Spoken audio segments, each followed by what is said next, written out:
Mike, remember, this is a big deal for the US and Egypt, an alliance that has been the bedrock of the Middle East stability for more than 30 years. And remember, it took weeks for the White House to temporarily suspend delivery of 4 F-16 jets to Egypt after former President Mohamed Morsi was removed from office back in July.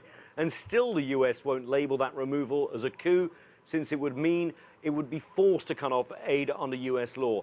These cuts are big and are being called a recalibration in the US relationship with Egypt, but essentially it's a sea change. An upsurge of violence on the streets, the attempt at shutting down the Muslim Brotherhood, the impending trial of deposed President Mohamed Morsi, and a clampdown on local media have led the US to cut a large part of the $1.3 billion in aid it gives to Egypt's military each year.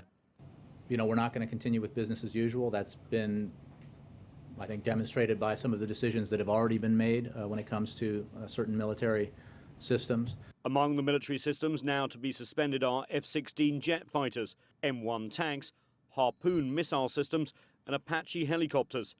In addition, Washington says it will stop direct cash assistance to the Egyptian government, currently budgeted at $260 million.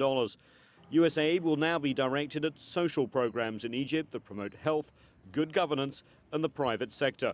They're trying to send a signal they're not happy with the fact that the generals are moving away from turning power over to the civilians into a democratic system. But on the other hand, if you cut it off completely, then you have no leverage.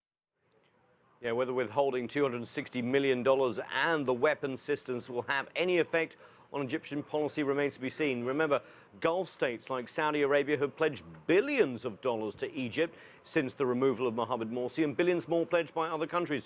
The US, however, stressing that it will maintain relationships with the Egyptian military when it comes to training, counterterrorism, non-proliferation and security in the restive Sinai Peninsula, which separates Egypt and Israel. And just one more thing, they said this is not definite for all time, that this will be on a constant state of review, but for now, the biggest sea change we've seen between Egypt and US relations in a very long time, Mike. Nathan, thanks so much.